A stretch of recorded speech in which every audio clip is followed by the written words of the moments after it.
and welcome to episode 167 of The Dive Down, a Magic the Gathering podcast focused on the latest decks, trends, and strategies for the casual spike. My name is Stanislav here in Chicago, and with me on the line from Denver, Colorado, fresh from his travels, the one and only journeyman, Shane Beeps. I can't believe I go on like 1 week vacation. You make 2 episodes without me, including Seth, probably better known as Saffron Olive, for the bonus episode. I didn't even get a chance to talk to Seth, but you got to talk to him for like 15 minutes about Ween. Yeah. Did that episode make you want to listen to the band Ween at all? No, I actually, after about a couple of minutes, I was just like, I'm out of this inside baseball conversation about Ween. But it was a great bonus episode. Great episode with Michael Rapp without me. Michael Rapp, you cannot replace me on this podcast. Try as hard as you might. But thanks for being on, talking about Shadow, and it's good to be back. But more importantly than that, yes, speaking of replacements, Dave Harbarger's on vacation. Dave does love the replacements, you're right. That's true. I think Dave is currently in a cave somewhere in Texas.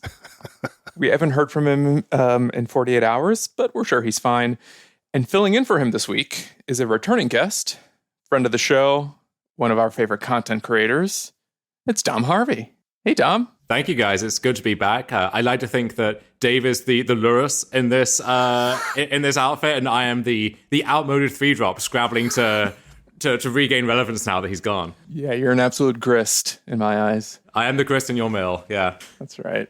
So, Dom, before we get into like all the housekeeping mumbo jumbo, your podcast, Dominator's Judgment, it was on. Okay, let's do your housekeeping, Dom. Yeah, it was on hiatus for a while because of all the content shifts happening over at Star City. But now Dominator's Judgment is back. At the time of recording, you've had 1 episode back.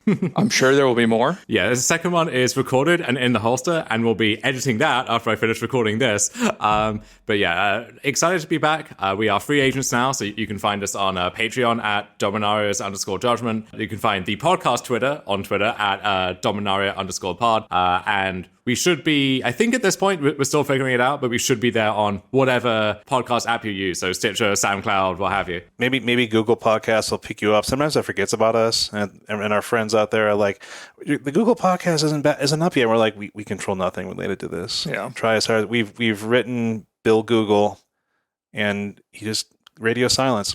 No, but it's super awesome that you're back. Such an amazing modern podcast. I'm excited to have you all back. And look, if you're out there, they are free agents now, and share the wealth. If you wanted to support other content creators, you know that if you support us, feel free to support other folks. And if you're there, go on patreon.com/Dominaria's Judgment. Is that correct? Or Dom_Harvia? Or there's an underscore somewhere in there, but just Google us. We hopefully should show up there, unless maybe we really need to work on our SEO. I don't know, but I think we should be there. Yeah, but importantly, in this time of Magic content needing more support, think about the content you enjoy and think about supporting it. Look, if you haven't listened to Dominaria's Judgment yet, it's a lot like the Dive Down, but they're smarter than we are and more accomplished competitors. Definitely both of those things. But yes. in every other way, you guys like ripped off our format.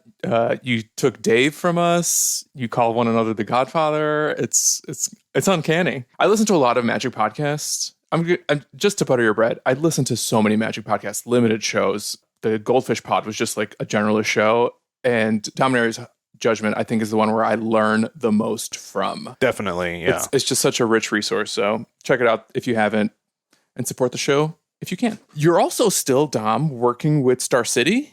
If I understood correctly, when you were on Grindcast, you mentioned that you have the competitive beat. So even though most competitive content from Star City no longer exists, you still get to write about that from week to week. Yeah, those are not my official marching orders. I don't have a brief or a remit or anything. I'm just there writing articles, and I guess there's only a few of us left now. So someone has to tackle the competitive formats, and so I guess I have my 1 column a week to try and encompass all of the stuff that's going on there at any given time. And so, at best I can do, I hope, a deep exploration of one topic, but there's so many formats, so many tournaments at any given time that, some of that is going to slip through the cracks. So it's nice to have my own independent stuff where we really can drill down and go super deep on a format, on a deck, or what have you, which, when you have to write a weekly column, often some of that gets left by the wayside. No doubt.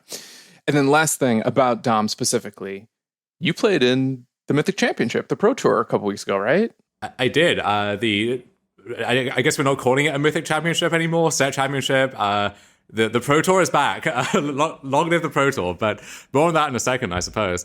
Yeah, that was a fun experience. The last big arena event on that scale I played was actually the first, I guess, online players tour back just at the very start of COVID. And that was when they were really still ironing out the details. The formats for that event in both the actual Magic format was pretty bad, and then just the structure of the tournament was pretty bad as well. But since then, I think they've iterated on that and learned a lot. And I'd heard in the past that these events run pretty smoothly these days and are fun to play. And that was basically my experience too. And I know in the Set Championship Discord that I was organizing all of the logistics for the event, there were quite a few first-timers for whom this was the realization of that dream they'd had to play on the Pro Tour for years and years. And when that dream first came to them, I assumed they imagined it would look quite different. It would be some big paper event in some far-flung country. And this could never be that. But for what it was what they were hoping for. So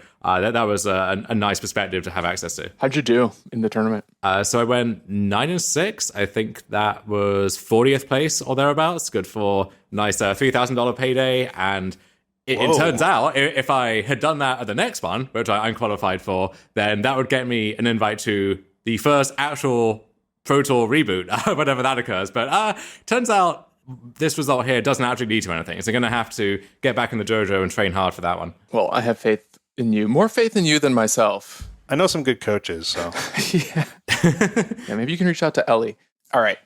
Dom, thank you for talking about yourself a little bit. Let's talk about what's going on this week's show. As we've hinted, we are breaking down and reacting to the latest news regarding Magic's organized play announcements. We'll talk about what we liked, maybe what we didn't love, our hopes for the future, our dreams for ourselves, how this change impacts goal setting and other plans for casual spikes. Huge announcement. We're really excited to be able to react to it in real time. We're also going to kick off the show with a breakdown of some of the results from the latest Modern Super Qualifier and Showcase Challenge that occurred over the weekend. And hopefully at some point in that conversation, Dom will even help us understand the difference between these events and why they have different names, even though they have a lot of the same players.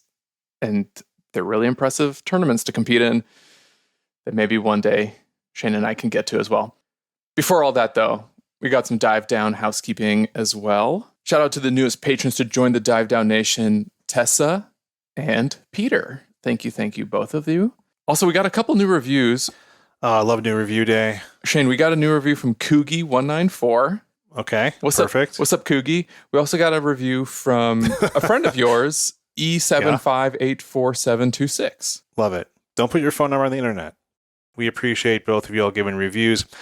Of course, much like Dominaria's Judgment is brought to you, we are also brought to you through support of our patrons through patreon.com/thedivedown. $1 a week is all it takes to get you into the definitively discreet Dive Down Discord. Today, I think topics of conversation included going back to the well of that 2016 New York Times accent quiz where you could say how you say certain words and it tells you where your accent's from and it's ridiculously accurate. And then we talked about modern events and things like that too. So boring. Yeah, the New York Times told me that I grew up in Skokie, Illinois, and I'm just like, New York Times, how did you know?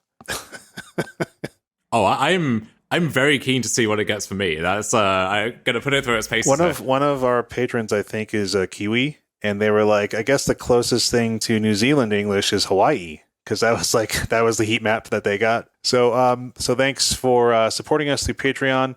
Of course, we have more swag besides the Discord, and the deck boxes are slowly inching their way across the globe. And one of these months, we will have them to distribute out to our $5 and up patrons. And of course, manatraders.com. We talk about them every week. Manatraders.com is the best way to rent Magic Online cards.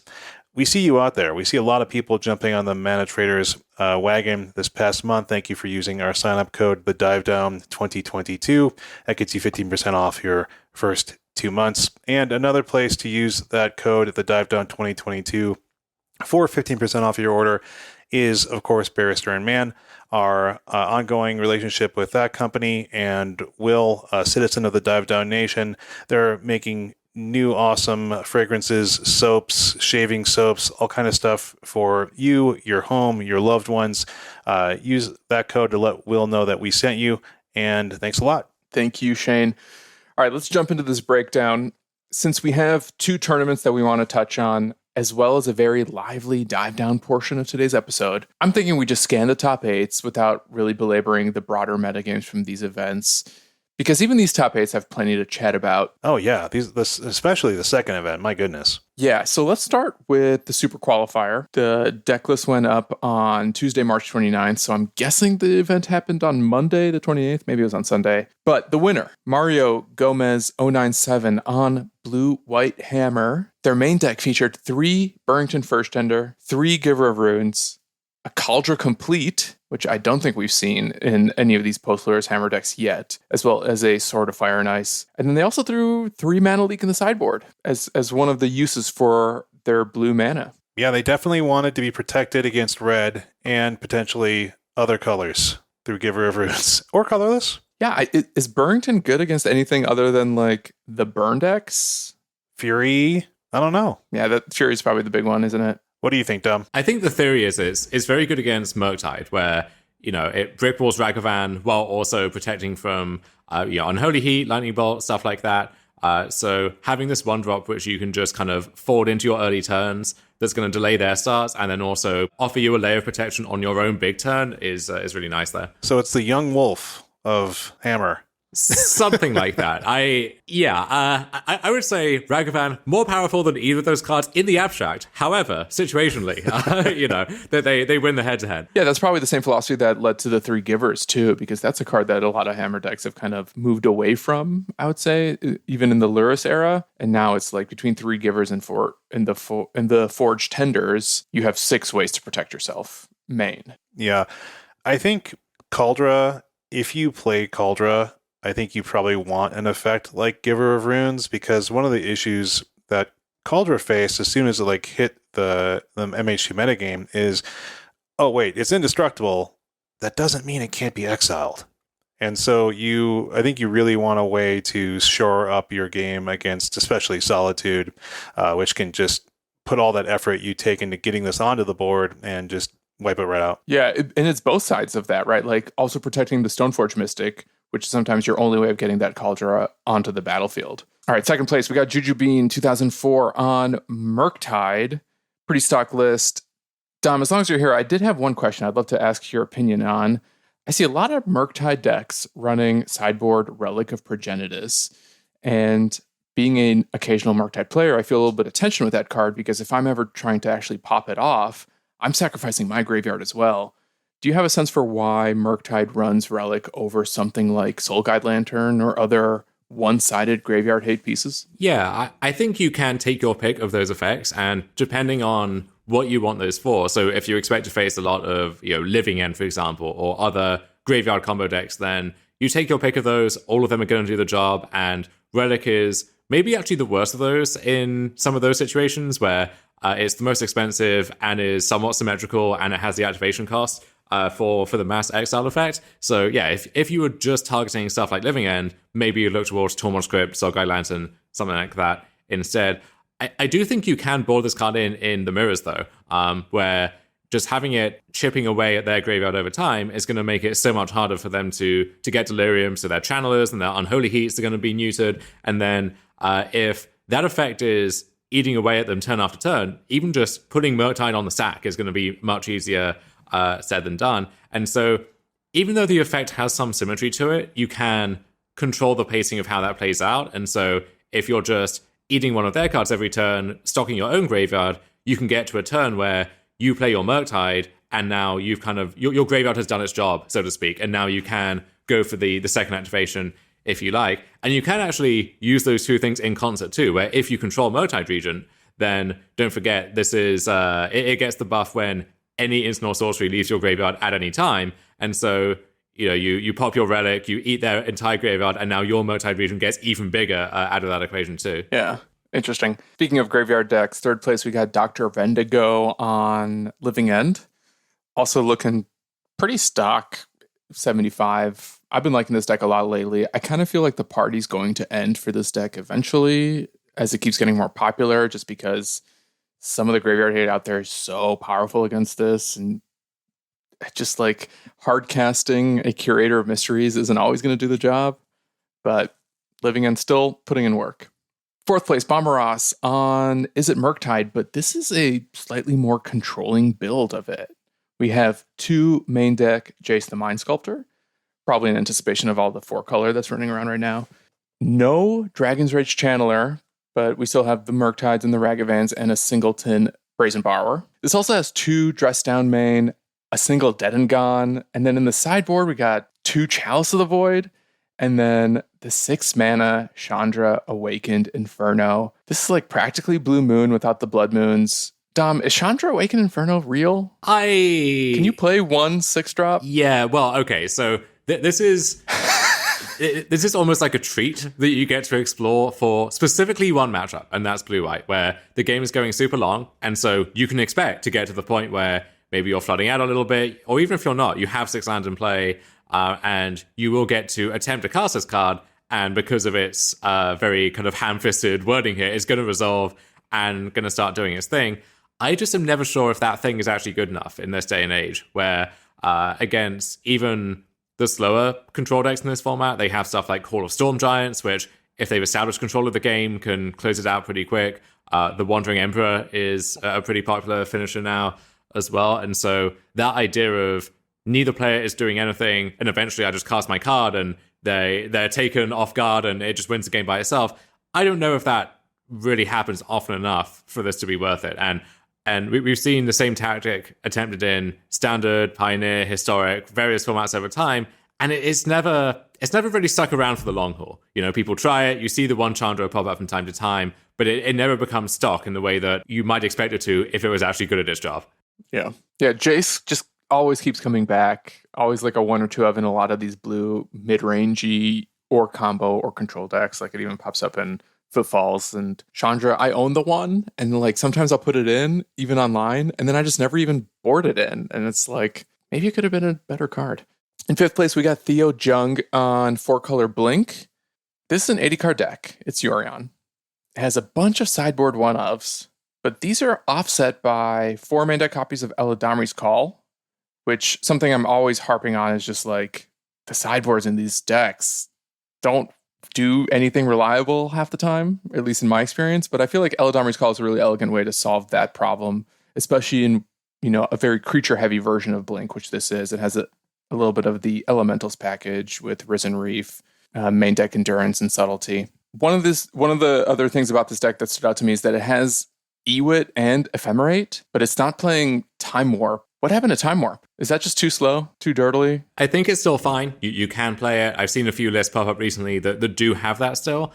And if anything, it's almost more of a combo piece with Ren and 6, where you can get to the ultimate a turn faster, and then once you do ultimate, all of those lands that are now padding your hand from the previous 5 activations, those all become Time Warps now. And that gives you this end game that you can race towards very quickly. I think the reason why you don't see it in conjunction with the Ewit Ephemerate stuff is that if you have that going and it's not being contested and you get to do your thing, yeah, Time Warp's going to put it away, but what if you're just looping Counterspell instead, right? Or what if you're looping Fury, Solitude against a creature-heavy deck? If you have this gimmick firing on all cylinders, then it almost doesn't matter what exactly you're pairing it with, unless you're against like a very specific type of combo deck where you need this one thing that just actually seizes control of the game by itself. In 6th place, we have another 4-color Blink deck. This time it's McWinsauce. This is a less creature-heavy version than the previous version. Much more controlling. It's running 22 instants and sorceries. Theo Jung only had 15. I think one of the things that happened post-Lyris ban is a lot of people are starting to look at Yorion and as kind of like Exhibit A, and companions are going to be a problem, and we're starting to really see at least the popularity of Yorion come into fruition. I know you talked a little bit about this in the first episode of Dominaria's Judgment as well, but I'm curious, like, do you think Yorion can be a problematic card or can enable other problematic decks, or is just like the deck size and just the type of interactions it enables enough of a safety valve that if anything, at worst, it'll just be like an annoying controlling strategy that people just have to figure out a way to beat without necessarily taking over the format. I think the thing with Yorion compared to Lurrus, and you could take this as a good thing or a bad thing, is that it doesn't really add anything new to the decks that have it. Where with Lurrus, you could take your incredibly fast aggro deck and just free roll a Lurrus as your companion, and now you had this grindy mid-game just bolted on for free.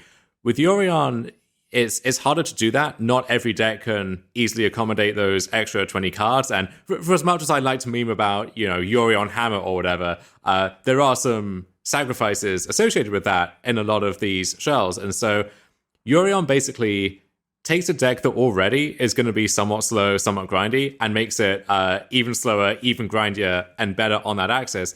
But it doesn't add anything fundamentally new to a deck the way that Lurrus does. And so I think there's a cap on how powerful and how obnoxious it can be. That being said, now that its main rival as a companion has been cut down to size, that comparative advantage is almost exclusively the preserve of these 4-color decks or other Yorion decks, and it wouldn't surprise me if just the companion mechanic as a whole, they have to take action against, or Yorion specifically, in a few months from now.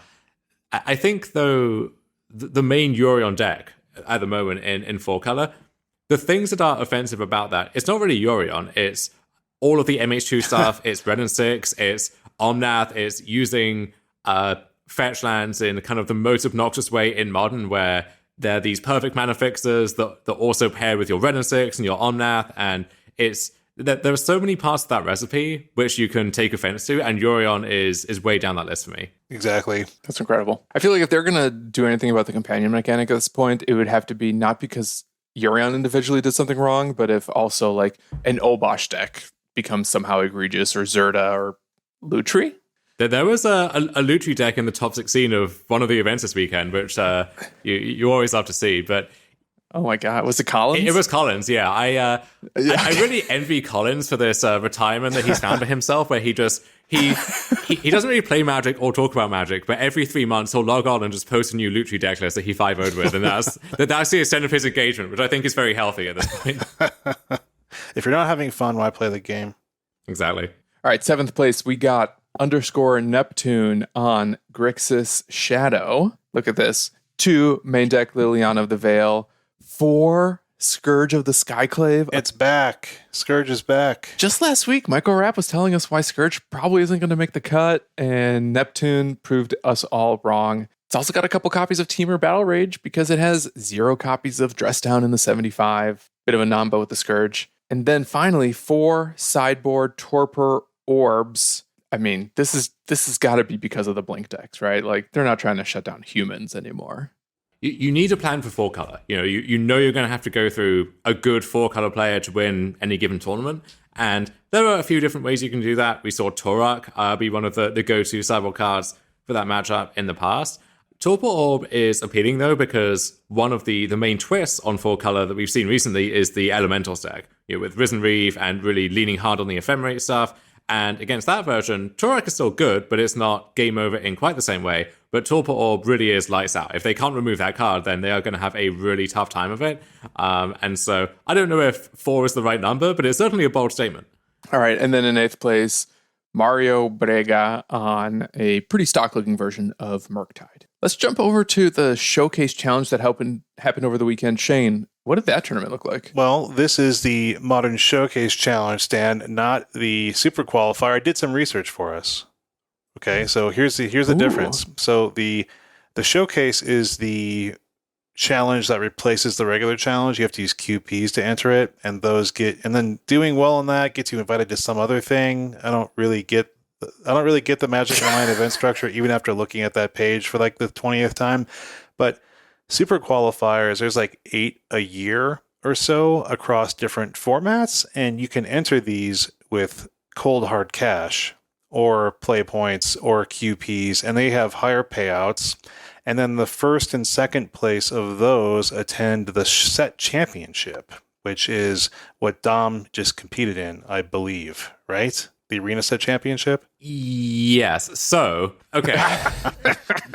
The showcase challenges, this is an eternal source of frustration. So you can play in these, they're gated by the qualifier points, which you earn in prelims and leagues and so on. And so these are open events. The top 8 of these get to play in either the showcase challenge or the showcase qualifier, whichever one this one isn't. It's a showcase qualifier, I believe. That's what I looked up. I don't even know what that is. Well, so what you would think is the first stage would be the showcase qualifier, because that would qualify you for the showcase challenge, right? That yes. Intuitively makes a lot of sense. However, you would be wrong, because in fact, the showcase challenge, if you top 8 that, you get to the showcase qualifier, which is the qualifier for the mocks. Yes, that's right. So you win that. You win the second stage of this process. You get one of the 8 seats in the Magic Online Championship Series, which also does come with an invite to the set championship as well. So despite having played in many of both of these events, I still routinely get those confused. But in any case, this is the last showcase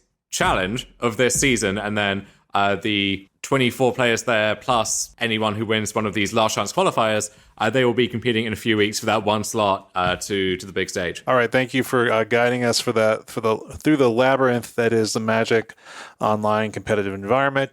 Most importantly, we have a top 8, and it begins with Musasabi on Golgari Rock. Okay, so we've gone back in time a bit with a bit of also contemporary cards, but this has some modern classics. It has Liliana of the Veil, it has Dark Confidant, it has Tarmogoyfs, it has Inquisitions of Thoughtseizes, and Assassin's Trophy coming back out of a brief retirement back into Modern, along with 4 Fatal Push. More importantly, though, it has 4 Elvish Reclaimer, which we talked about. We talked about this deck a week or so ago because it first reared its head there.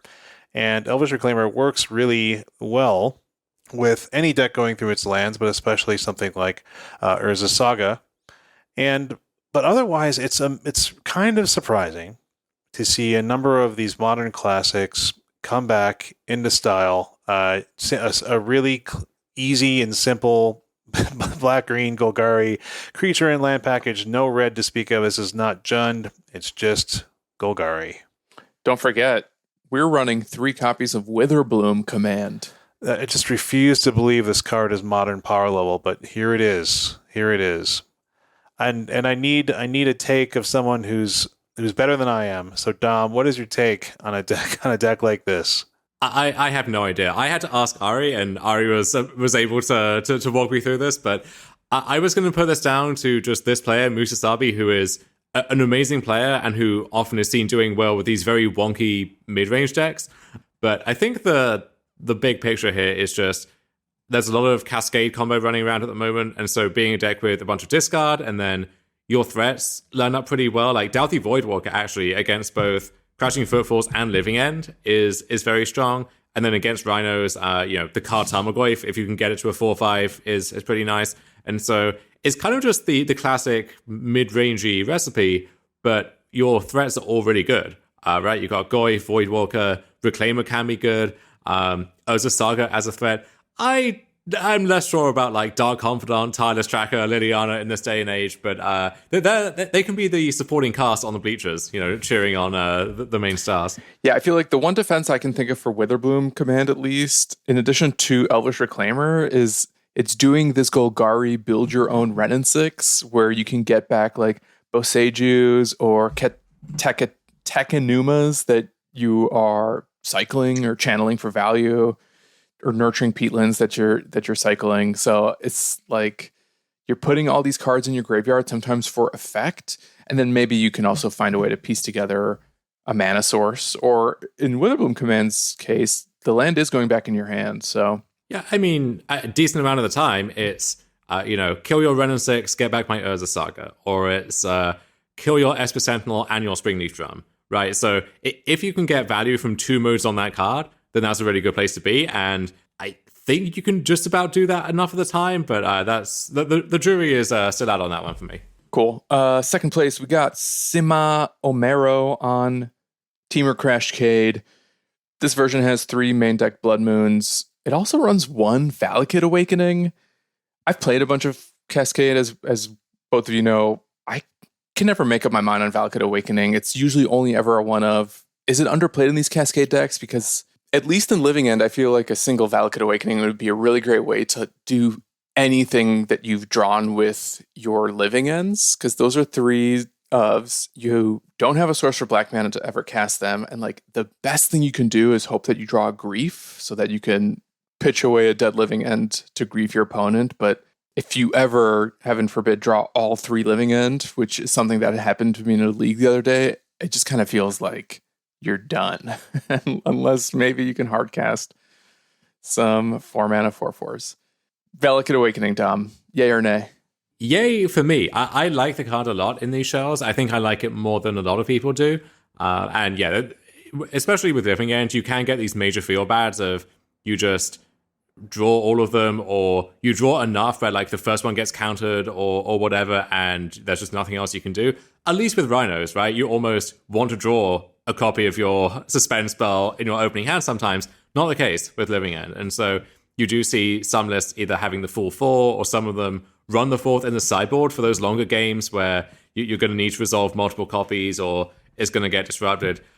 So I don't hate it. I think the one mark against it now is with Boseiju and Otawara in the mix, you now actually have these monocolor utility lands that are vying for some of the same slots, and you just don't have that many actual lands in the deck, right? You're looking at 19, maybe 20. And so at that point, just finding room for this tapped red land, you can say it's kind of a spell, it's kind of a land, but if you have to play it at a land, it is going to be somewhat clunky sometimes. Yeah, I guess I also don't hate it in a deck with main deck Blood Moons. Like if you're paired against Burn, just get rid of those Blood Moons if, you have the time to even do that. It is an instant, so you can maybe position yourself with that too. Are you more inclined to play Valakut in Living End than something like Footfalls? I think so, yeah.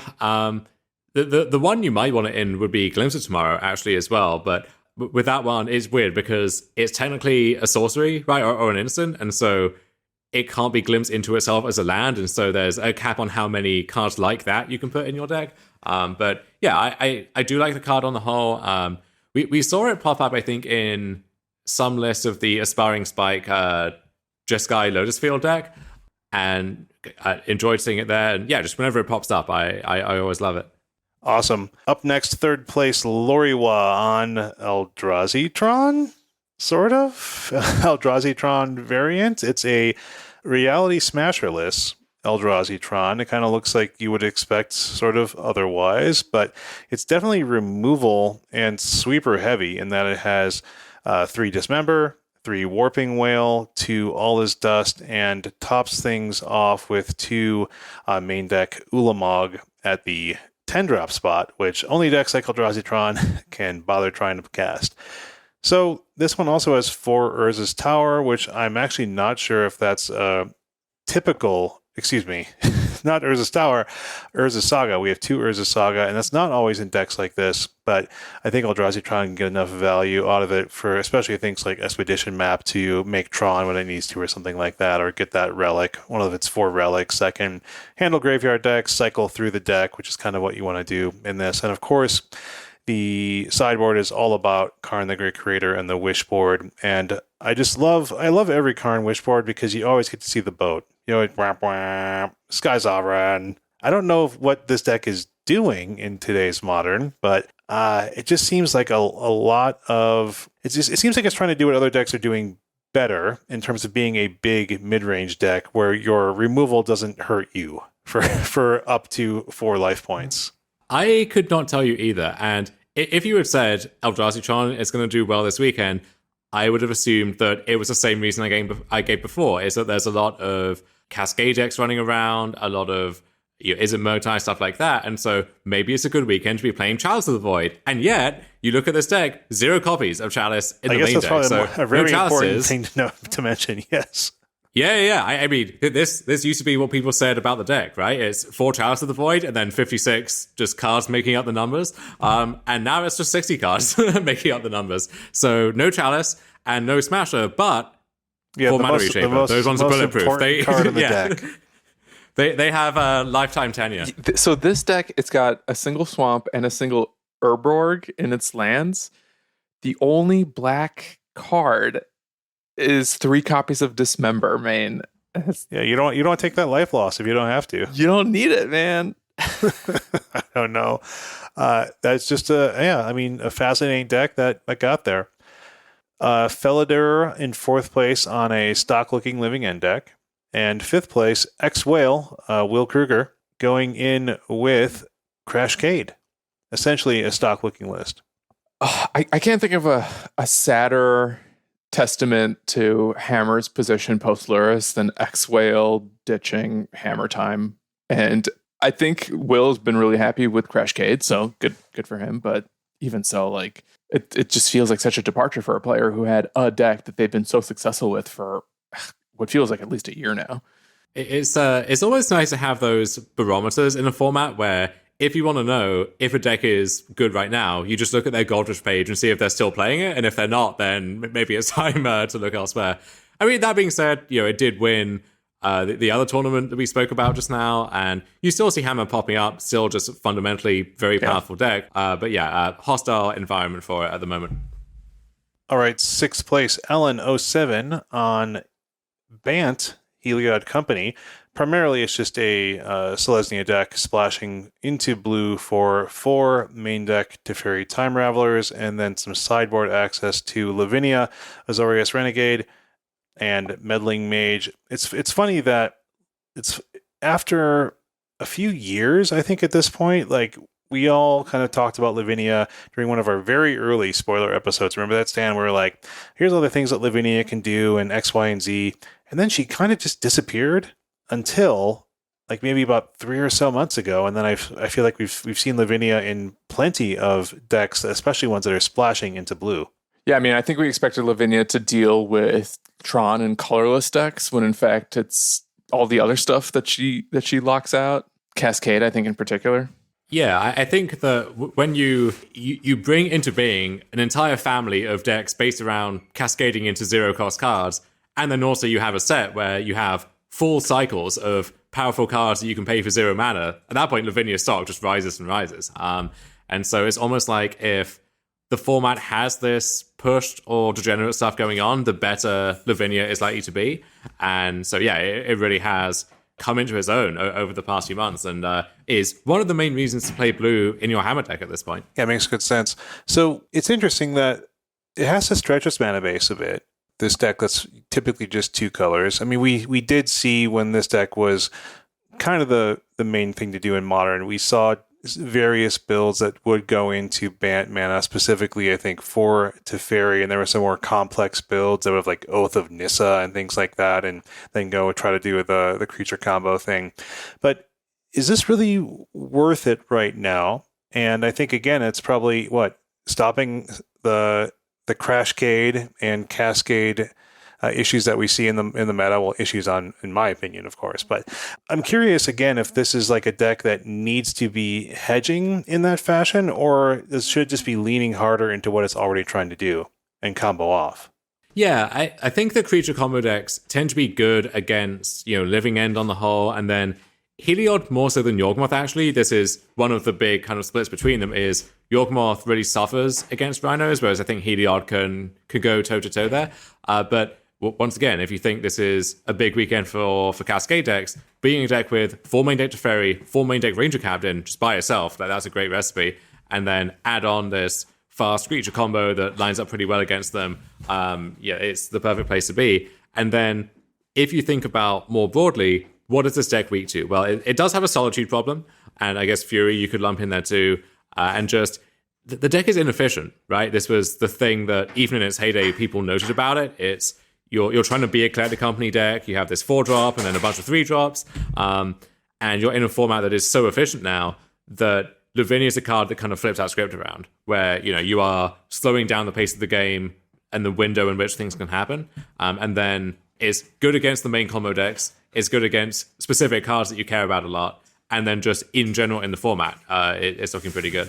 7th place, we have Stainerson on an Elementally style 4-color Blink deck, and that looks pretty normal to me. And then 8th place, we have Sneaky Misato on a 4-color control deck based around the cards you would expect. But I think one thing I do want to point out, and I feel like we haven't really talked about it, and it is perhaps my miss, or perhaps the podcast miss. I feel like we undervalued March of Otherworldly Light, and it's a card that I feel like I've seen in a lot of deck lists keep popping up. It's a card that has a clear strengths, an instant speed. It can tag lands, which I think is a huge thing that we might have overlooked. Kind of looking at it as like a prismatic ending adjacent card. But I think the ability to hit a land for a single white mana at instant speed has been really good for it. It's really just Urza Saga. It's the only land that it can tag. Creature lands. Well, oh yeah. Touche. Hey, touche. Yeah. So yeah, I think that's something I think we did miss and has lent power to these Azorius and 4-color based control decks. Cool. I wanted to point out briefly, because I like this deck so much, I wanted to get an expert opinion. Pascal Maynard's 10th place Rakdos mid-range deck from the Showcase Challenge. And we've talked about similar style decks to these, but basically it's running high-value Rakdos creatures, including the 2 elementals of Grief and Fury. Interestingly, it doesn't run DRC, because I think it doesn't have room for sort of the DRC and Bauble package, and maybe doesn't need it. And it has the large spell suite of hand interaction and removal and additional card draw in something like Knight's Whisper, which I think is kind of an underrated and underplayed card in the format. 3 Blood Moon main. And the secret sauce, of course, is the sort of reanimation instance that of Malakir Rebirth, Feigned Death, and Undying Malice, which the latter 2 are effectively identical cards with different flavor. And essentially what this does is anytime you would have to, say, sacrifice something, like the Evoke Elementals, or Dothy Voidwalker, or Fulminator Mage out of the sideboard, when that kind of stuff happens, anything that you have to sacrifice, you can get back by tagging it with a Malakir Rebirth or an Undying Malice, something like that, and those cards instantly come back to, not instantly, they come back to the battlefield, ready to, in terms of the elemental end of thing, to double strike 3/3 with Fury, or just to be a 3/2 menace with Grief. It's just kind of like a cool looking deck in which there's a lot of value there. And I think that I'm curious at how well a deck like this can do in today's Modern. And I mean, with Pascal Maynard, you don't really get a great feel for how good a deck is, because they're an excellent player. But Dom, do you have any thoughts on decks like this in the post-Luris game, where we're starting to see 3, 4, 5 mana permanents in main and sideboards? It's certainly cool. I like the idea behind the deck a lot. I think if you, and we saw this with the deck that won by Musasabi, any kind of Thoughtseize Doughty Voidwalker deck, I think that's just a really good place to be at the moment. And so you could embellish that with just the normal Rakdos cards, right? Like Ragavans, Croxus, Season of Pyromancer, stuff like that. But if you want to add a little bit of spice, then you have this Blink-esque angle almost ready to go as well. Right on. Yeah, I like that deck a lot. This might be something I mess around with, but in preparation for SCG Dallas in a few weeks. So don't be surprised if I'm playing that in some side events. But I think that takes us out of this breakdown, and let's get to the meat of the discussion in the dive down, when we start talking about the most recent announcements related to the return of competitive Magic. So stay with us.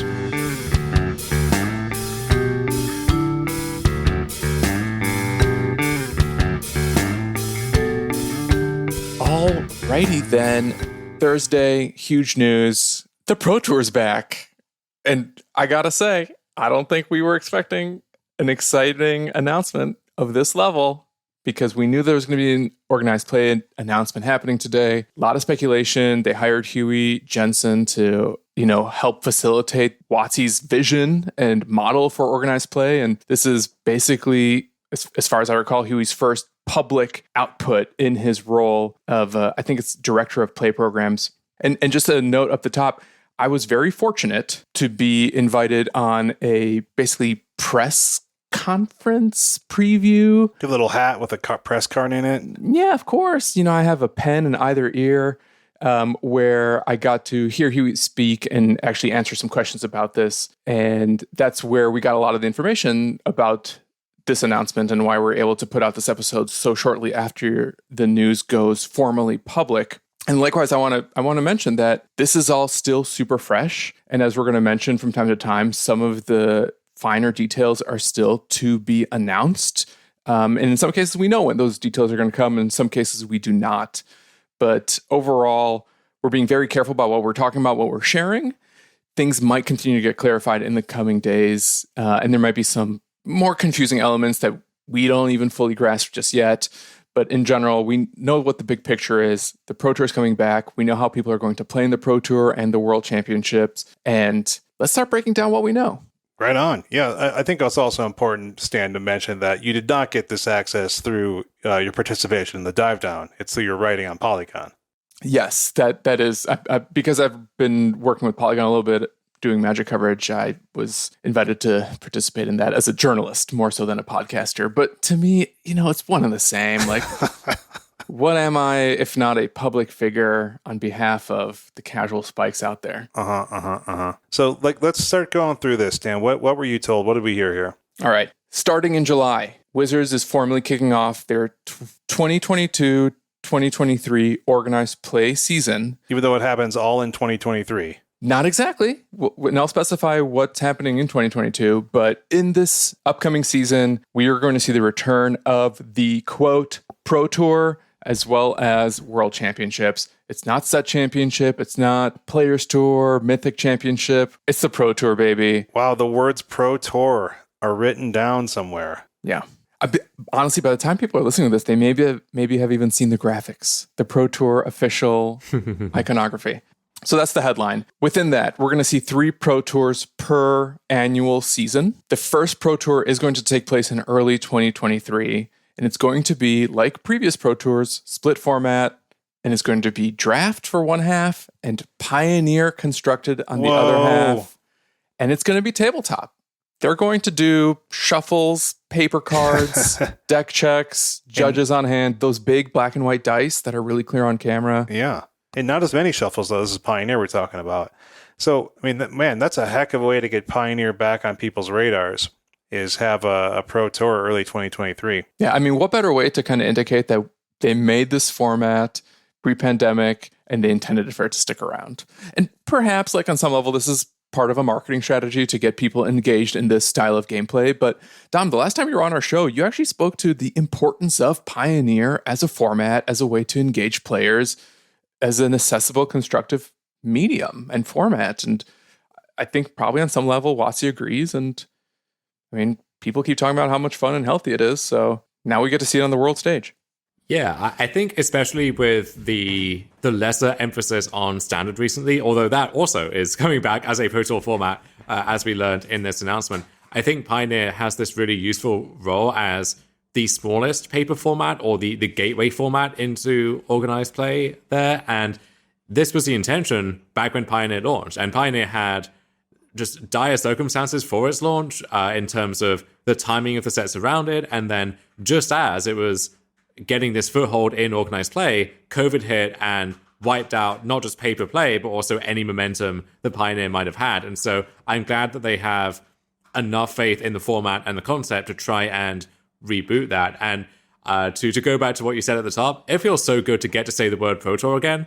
You know, we've had to suffer through these terms like Mythic Championship and Set Championship and Players Tour, right? And it's a really good illustration of the importance of branding and how just a small change in the signifier like that can really have a big impact on people. Where if you've been around the game for a long time, the idea of the Pro Tour is wrapped up in decades of history, and it does matter to a lot of the enfranchised players. And if you're wondering, you know, what's this competitive scene in this game like? Well, the word Mythic Championship means nothing to you and sounds like kind of hokey and tacky, if anything.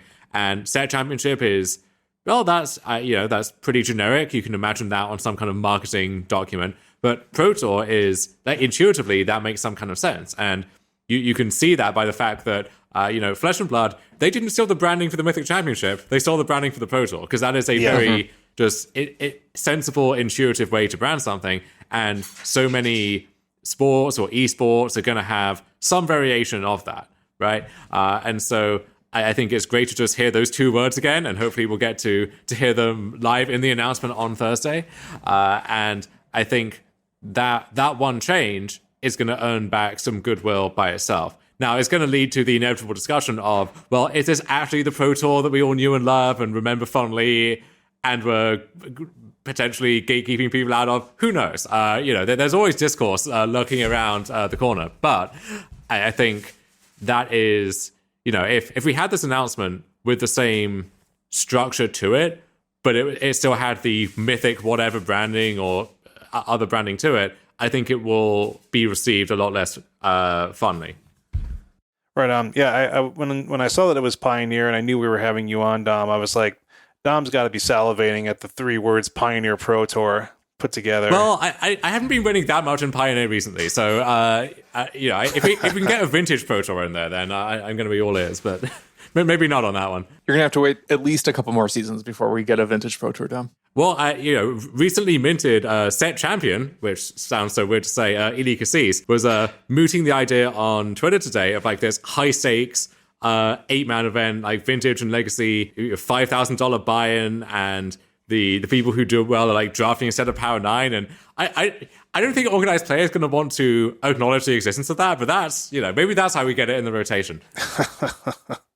All right, Stan. So we have the Pro Tour coming, the Pro Tour itself coming back. What else?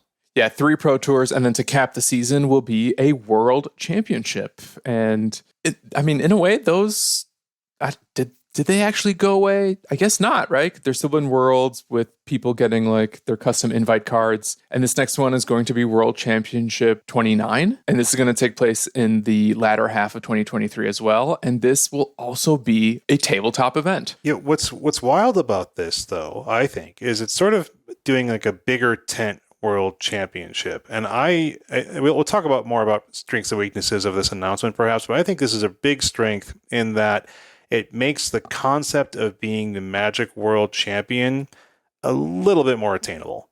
Like it's really like the 16 to 32-ish people, I think, that were at most World Championships in the past. This is 128. Yeah. People from all over the world competing in paper. And so it's kind of like saying, hey, you did well at a Pro Tour. What happens next? You're not going to necessarily string together Pro Tour events after event after event. You can also say, hey, I did well at a Pro Tour. I'm going to be one of the 128 people at this World Championship. And if I win that, I'm going to not only get a bunch of cash, but I'm going to be the world champion, as opposed to the elite of the elite that usually end up at these World Championships. Although I think if you're one of the best 128 people, you're probably pretty elite.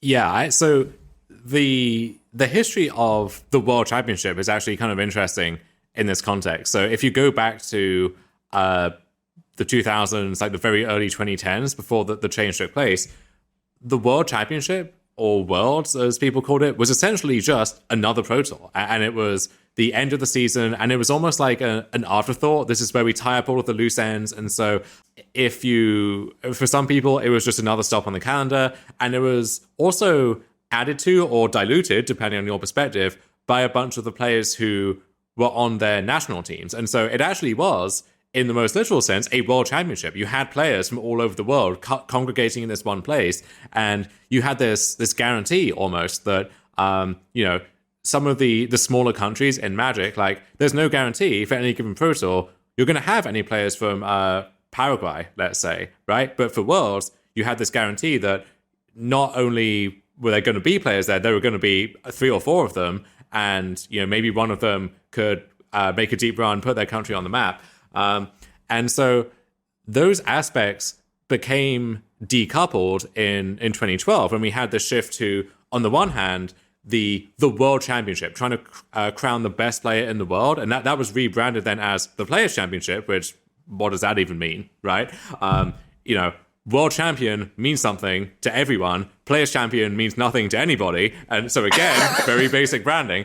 But that was when we had this move to this very small, very exclusive tournament, sometimes like 16 people or 24 people, something in that range.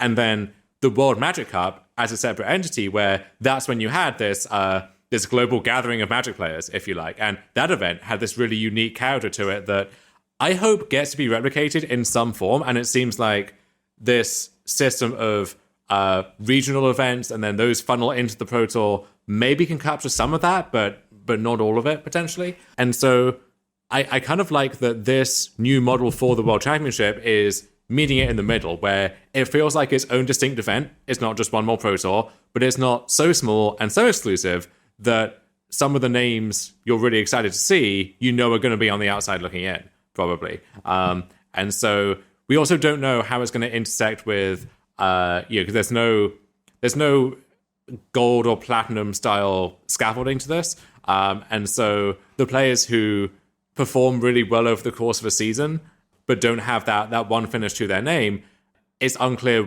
exactly what this system is going to do for them, but we know they are going to be rewarded in some way. So all of that is to say, you need Worlds to be this signature event on the calendar, and it sounds like this is a good formula for that to happen. Great use of the word scaffolding, by the way. Shane, I'm glad you brought up numbers and the inclusivity of Worlds. Something I didn't mention is that the individual Pro Tours will also feature about 300 players. Yeah, that's I thought that's kind of typical Pro Tour size. Am I wrong? Isn't it usually like 300 people? It varied. It usually was on the higher side of that, so 300, 400, and that itself led to some debate over how big should the average Pro Tour be, and that is downstream of what your objectives are for the Pro Tour and how many people you want to be at the highest bit of the pyramid and so on. But yeah, that rough sizing is not that new. Was the set championship that big too? No. So the one I played in just a few weeks ago was something like 230 people. Okay. The one before that, the Innistrad Championship, because it was the first one in that season, and the people who were being ejected from the NPL and Rivals ecosystem, they all had the invite to that one. And so that one was pretty big, and then this one was slimmed down a lot. So this is something that I think everyone's going to be really pumped about as well. The Pro Tours and Worlds, not only are they tabletop events, but they do have planned coverage, at least for those 4 tournaments. We're going to talk about all the other tournaments that feed into the Pro Tours, but whether or not there's additional coverage, that is to be decided. But yeah, like you're going to see high-level paper play now on Twitch or, I don't know, maybe somewhere else, but coverage of some sort. Cool. Best players in the world shuffling their cards. Awesome. So yeah, let's talk about this feeding mechanism, right? And I think what we'll probably be mentally doing as you talk about it is, how does this compare to the previous model? If you can remember back in, I don't even know when, pre-COVID, Mythic Championship days. I don't really remember what that was like. Yeah. So this structure or scheme, if you will, it's shaped like a triangle or a pyramid, I guess you can call it, which for most players begins at the bottom with something called regional championship qualifiers. These qualifiers feed into a regional championship. The championship feeds into the Pro Tour, and the Pro Tour feeds into Worlds. So 4 primary stages in this pyramid scheme or model system triangle. As part of the system, Wizards is going to have 11 regional partners spanning every continent except Antarctica. And within each region, Wizards will partner with a tournament organizer to manage those local regional qualifiers as well as the regional championships. Yeah, that's what blew my mind, honestly, is that they already have these regional tournament organizers selected and worked, and people that they've apparently either vetted or worked with in the past. Like in the US, it's DreamHack, which I think is a very relevant and experienced esports organizer. Is that correct, Stan? That's my understanding. I mean, face-to-face games in Canada. If you follow Magic in the US, you probably have heard of, or Canada, of course, you've heard of face-to-face. Good Games, a huge game store out of Australia and New Zealand. There's even some locations of them in the US. I have not heard of ones in other areas, but that's because I'm not local to them. But I'm sure that these are all names that people in Brazil, Taiwan, Southeast Asia, Japan, Korea, China, I'm sure you've heard of them because they're getting legitimate tournament organizers to manage these regional championships. And also, interestingly, the qualifying structure for those regional championships is also determined by those organizers. So I'm curious to see how similar and how different those might be depending on things as related to the locations of people, of the number of people within those countries, the Magic players that exist there. The U.S., of course, has tons of people, tons of space, and tons of Magic players. So I'm guessing that those will be different than what Australia and New Zealand might have, but I'm not sure. That remains to be seen. Yeah, that's one thing we really don't know is, will there be a standardized model for how events at that level take place? Because once you get to that stage of the system, you kind of need there to be a level of uniformity to the proceedings so people know what they're signing up for, and there's no sense of players in this one region are getting a unfair advantage or disadvantage or anything like that. I do really like that they're showing a broader understanding of the regions in this announcement, because if you go back a few years, one issue that kept coming up was that they would have this mapping of Magic to various regions, which didn't really reflect the experiences of people in those regions. So, for example, you had North America is treated as one region. South America, Latin America is treated as one region. But if you're in Latin America, there is a very, very big difference between I'm a Magic player in Mexico, I'm a Magic player in Brazil, I'm a Magic player in Chile, Argentina. And if you have this one regional tournament, let's say you just plonk it in the middle of Brazil, well, for any given place in South America, there's no guarantee that's going to be easier to get to than just flying to Miami or something if the North American tournament was being held there. And so the fact that they are, however imperfectly, and I'm sure people will be discussing the details of this, the fact that they are acknowledging that these regions deserve a more kind of granular treatment, I think that's a really good sign. And there still are some like weird bundlings here. So like one region is Europe, the Middle East, and Africa, which geopolitically you would not want to bundle all of those areas together. But for the sake of Magic, whereas essentially Europe as already this massive entity by itself, the Middle East, which like there's not a big Magic presence, but it was always funny when Shahar Shenhar, for example, who was he's a native of Israel, and Israel got bundled with Europe for the sake of that Worlds invite, for instance. And then in Africa, there is a Magic scene in South Africa. There's been exactly one GP there, I believe, in all of Magic's history. And that's mostly the extent of it. So there are some unique aspects to it, but some of that is unavoidable, I think. Like, you have to group those players somewhere. And then I don't really have an informed perspective on whether the Asian region delineation makes any sense, but it seems like there's been some care put into it. Yeah, let's list off these regions really quickly. Region 1, United States. Number 2, Canada. Number 3 is EMEA, which is Europe, Middle East, and Africa. Number 4 is Australia, New Zealand. Number 5 is China. Number 6 is Japan, Korea. Number 7 is Southeast Asia, which I think encapsulates India and some of the surrounding countries there. 8 is Taiwan. 9 is Brazil. 10 is Mexico, Central America, and the Caribbean. And the final region is South America. So that's South America sans Brazil, likely because of the language profile, where Brazil is Portuguese speaking and the rest of South America is Spanish speaking. Yeah, and probably just sheer number of players, I imagine, as well. Dom, you mentioned that one of the things that is to be decided is kind of the nature of these two lower rungs of the pyramid. And there's going to be some uniformity, but not at every stage. So, for instance, I don't believe there's going to be specific top-down uniformity at the regional championship qualifier level. So the most bottom rung, I think that is going to be largely up to tournament organizers.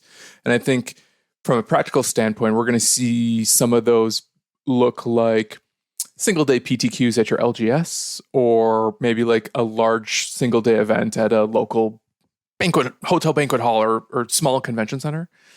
And I think that's going to be at the discretion of the TOs. The second rung, the regional championships, I think that actually has some stated Wizards uniformity there. Yeah. And it says there's 3 in each region. It says there's 3 in each region will align with each of 3 Pro Tours. Does that mean 3 per Pro Tour, or does that mean 1 per Pro Tour? It has to mean 3, right? Because it's a feeding thing. I think it's one per Pro Tour. Okay. Yeah, Okay. I think it's for each cycle, there is a Pro Tour and a championship in each region that feeds that Pro Tour. And then there are 3 of those cycles in each year or, section on the calendar. So the regional championship will be probably GP sized then. Yeah, I think they're actually going to be GP-esque. Okay. So the language they provided is that the regional championships will be 1 or 2 days based on event size. These tournaments will be, and this is a quote, these tournaments will be part of a 3D event experience that caters to different size audiences. Oh, so yeah, it's basically like a GP or a con. Yeah, I think that's kind of what we can expect is like vendors, side events, Commander Corner. And that is really interesting because we've seen some of these third-party events, CFB Vegas, the SUG Con events that have been run, and I assumed that would kind of be the model for GPs or whatever they were called in this new universe, Magic Fest, as and when they returned. But it was unclear exactly what role they would play in the ecosystem, right? So what I assumed was the largest kind of open unit of pay per play would be you go to one of these conventions, as I think it's fair to call them, and there's a lot going on, and there is a large competitive event there, whether limited or constructed, and the top X performers get invites to the next Pro Tour equivalent, but that tournament is not the main event, if you like, of the convention. It's not why we're all here. Most of us are here to play Commander, or most of us are here to, engage in this social experience as Magic players, and this is just one piece of that pie. And so I don't know if events like that will continue and will also feed into the system in some way, or if the regional championship is going to be the official version of that. And if you want to replicate that on a smaller scale without some of the Pro Tour invite implications, then you can do that yourself. Yeah.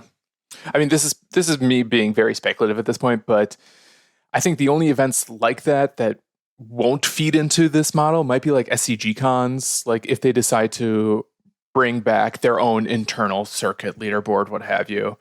Perhaps SCG can be involved in the DreamHack regional system that has like the qualifiers or the championships. We don't really know, but if anything, CFP Vegas, I think, was kind of a proof of concept that like players are comfortable enough returning to paper play at such a huge level in these large spaces, as long as we like take, whatever health precautions are necessary. Like even to this day, SCG cons, I think, have vax requirements or testing requirements. They do now. This was not always a given, but that is going to be one of the interesting things to see develop here is, right now the COVID situation seems to be in a good place. There's no guarantee what that will look like in a few months or a few years, what have you.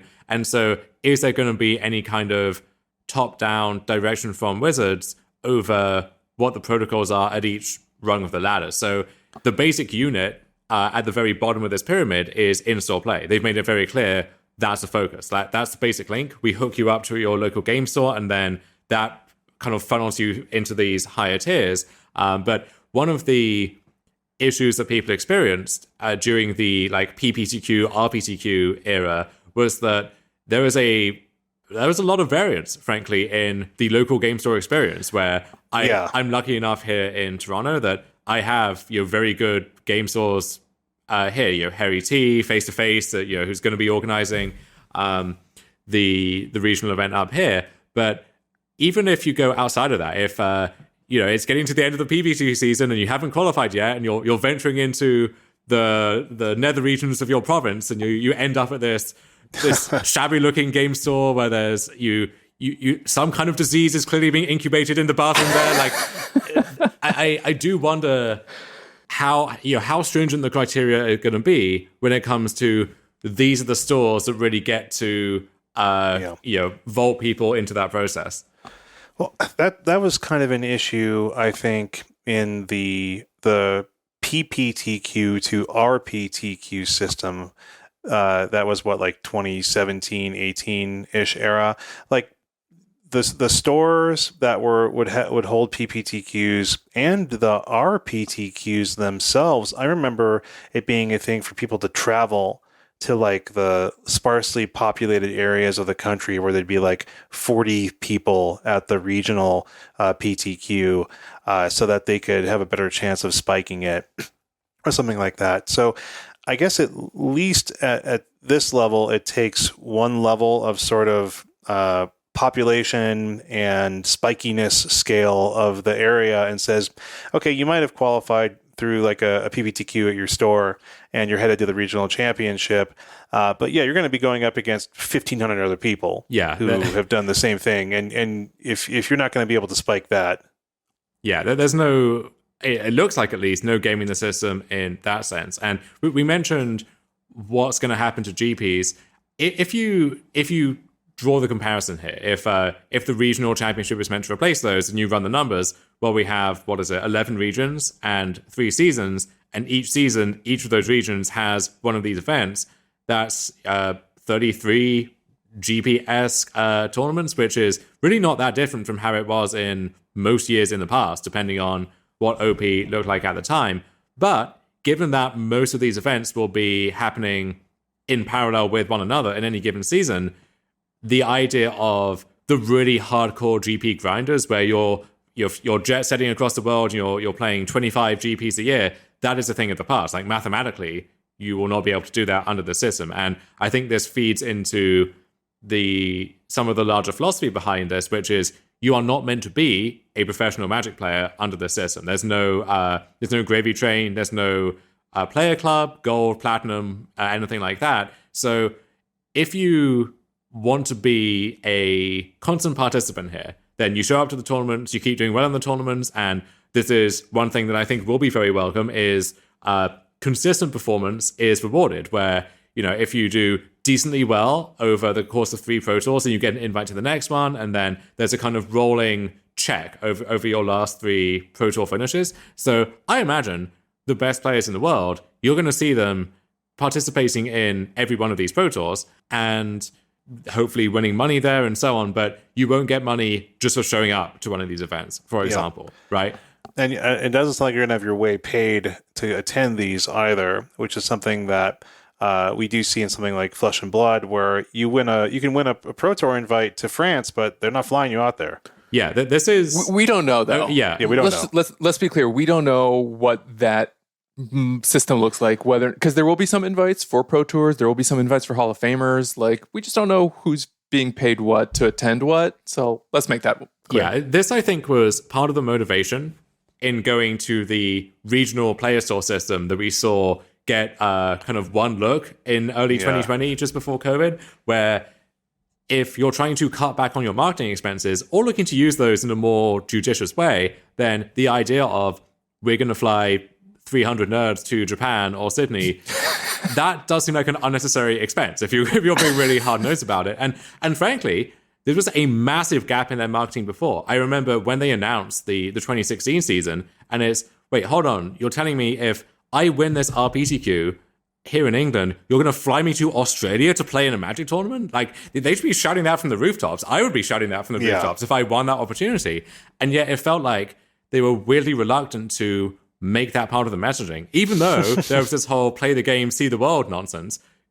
The one time they actually maximize that opportunity for you to see the world, they weren't making a big deal out of that. And so with all of that in mind, I think it makes sense to have these regional stops be the first port of call there. And I imagine you're going to have to pay your own way there, which, again, going back to what we said about regions in the past, that has different implications if it's, I live in Chicago, I hop on a Delta flight to Phoenix or something, versus I'm in South America and it's either like a 3-day bus journey or I'm paying, a month's salary to fly to this location. Like the implications there are a lot different. But even so, I imagine that level, you pay your own way. And then if you qualify for the Pro Tour, depending on where that's located, which I don't think we have a sense of that yet, then maybe flights work their way in, or maybe the idea is if you are qualified for those, then you've won enough in one of these prior tournaments that your winnings can get you there. We don't know yet. Yeah, you guys touched on a couple of really important points that I just want to make sure is highlighted. This system, this regional championship qualifier, RCQ system, is designed to provide avenues through WPN stores and open tournaments. So you are going to see some amount of this at your local game store or a local game store in your region. And the bit about open tournaments, like that's the section that I think kind of opens the door for something like CFB Vegas or something like SCG cons, where maybe they have like all these tournaments and events within the convention. One of them might be able to get you into a regional championship. Yeah, one of the drawbacks to the PPTQ, RPTQ thing before, and just because the focus here is on store level play, it doesn't mean that's what they're trying to emulate, but worth keeping in mind that I think these big open events are especially appealing for the people who, especially as the core demographic of Magic gets older, has more income, but maybe more demands on their time as well. The idea of, I'm going to spend my weekend, which maybe I could be spending in all of these other ways now, just going to some anonymous game store and where I maybe don't know any people and trying to win this event where, like, if I don't win, then I feel like I've wasted my day. That does not appeal to them. And then even if I do, right, I then maybe have to take another day off work to go to this RPTQ and hope to spike that as well. Versus just the social experience of one of these big conventions where even if my main event doesn't go well, I'm seeing all these people from across the country that I haven't seen in years, and there's a ton of other stuff to do, and I can do other stuff in the city and, you know, find a good restaurant to eat at, stuff like that. I think if you're trying to let those people have a foothold in, which, you know, if the idea is you can't be a professional Magic player, you should have a real job, then people with real jobs sometimes, you know, they need to be able to justify taking this unit of time and focusing it on the game. And that's much easier if there's all of these other bells and whistles attached to make it more appealing versus I'm going to drive into rural Ontario for 2 hours and try and, you know, spike this PPTQ. Like that doesn't appeal to them in the same way. A couple additional paths they've mentioned is online play. So Magic Arena is going to have a way to get you into regional championships and maybe pro tours. Magic Online is going to have this as well. Details are somewhat scarce at this point, but from the sound of it, MTGO Path is going to be very reflective of what we still have right now, which is like online PTQs, as well as the MTGO Championship Series that we mentioned, I think, in the breakdown briefly. But those will be one of the ways to get into some of these higher level events. And then Magic Arena pathways will be available, but they're not going to be announced for about a month. So we'll have more on that later. They need to figure out exactly how many gems and revives you can have. Yeah. So let's 5,000, 100,000 gold. Let's get into the meat of the discussion, though, which is the Pro Tour itself, or most of the meat, I imagine, right? And so I think like you bring back the name Pro Tour, as Dom mentioned, that has a lot of history, it has a lot of cachet, it has a lot of expectations. And so it seems like they did not want to dash any of those expectations because it's essentially what existed prior to kind of the quote-unquote esports overhaul, right? We've got the 3-day setup with Friday and Saturday being Swiss and then cut to the top 8 on Sunday. Those may not be the exact days. I suspect they will be. And it has the split format of draft and constructed. And as we mentioned, Pioneer is the first one planned. Modern and Standard are also planned for the other 2 Pro Tours in this season. So we will have some stuff to talk about on this podcast, and I imagine Dominaria's Judgment. So let's start there. That's good, right? I mean, it's kind of onerous to have a 3-day event if you need to take that much time out of your life, but it's still, that's kind of the classic model that we expect. It's the amount of time really required to give the events their due, I think.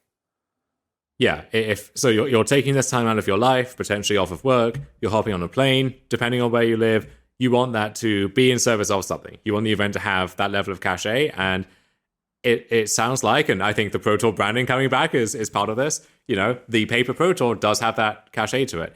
That being said, I think there is a cautionary tale here where if you look back to 2019, where the MPL rival system was being introduced, and at the same time, the previous system, it wasn't abruptly terminated. You had these 2 kind of tracks going in parallel for most of that year, where you had the online play ramping up, and then also the last set of paper Pro Tours. That year of paper tournaments, there were some grumbles about like the specific formats, you know, Modern was in a bad state, Standard was in a bad state. But just in terms of how those events were treated and taken seriously and the level of cachet that they had, it really felt like it was this kind of shell of its former self. And so there does need to be this vibe that the people at the top are taking this seriously, both at WotC and just the players themselves. And I think at the outset there certainly will be, but they need to make sure that commitment is sustained year by year if this is going to regenerate. Because if the idea is, well, the system was perfect back in 2016, 2017, it wasn't, and you should know that because you were there, but let's grant the premise for now, right? If you just want to turn back the clock and go to that point, well, then we've seen how that looks when it is going well, and we've seen how it looks when it's not going well, and we really need to make sure it's the first one, because otherwise it's just that same disappointment all over again. Yeah. I hear you. For all the Pro Tours I've been in, some have disappointed me. So, but it was the formats though. The experiences were life changing. Yeah, it's a gathering, not the magic. These events, of course, as you mentioned, 300 players, and the results. It's interesting. So, as Dom was getting at earlier, they're kind of doing not quite a pro point type system where you accumulate points, you make like a certain level, and for that level you're going to get paid a certain kind of amount or have a certain amount of your travel subsidized or get certain levels of invites into future events. Really what it is, it's kind of more of a sustainment for high level play, but also I think a slightly healthier model of doing that, which will get at in the near future, because primarily the reason I say that is because it does not necessarily require going to every one. Like it allows sort of gaps and real life to occur, because it looks at, I'll just cut to the chase, I guess. It looks at kind of your past 3 events, not the last 3 events. I believe that's accurate in what I'm saying, but I could be wrong. So let's talk about how you qualify for the Pro Tour, though, before we move on to that. Yeah, so I'm going to do my best not to get too deep in the weeds and try to keep this as relevant to our listeners and people who have competitive ambitions.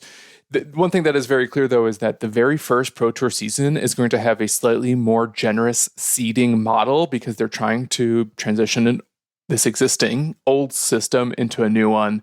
So we're going to see, some number of players from the last World Championship get invites to the PTs. We're going to see some number of players in the Streets of New Campana set championship get invites to the PTs. Current Magic Hall of Famers will get 1 Pro Tour and 1 regional championship invite per season. So, Dave, if you're listening, you got 1 more tournament ahead of you.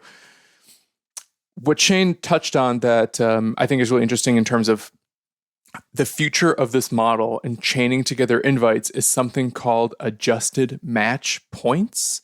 I think it's going to be often referred to as AMPs.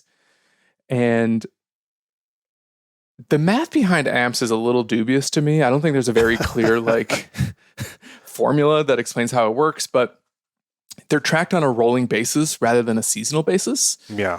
And you will get AMP-based invites from your last from the last 3 Pro Tours of a season. I was wrong. It's actually potentially just as unhealthy, encouraging people to try to string together these invites and qualify for each one. I mean, yes and no. So what'll happen is if you have 39 points from from the last 3 PTs, you get into the next Pro Tour. Just you have an invite. Yeah, so 39 amps, and explain what amps are.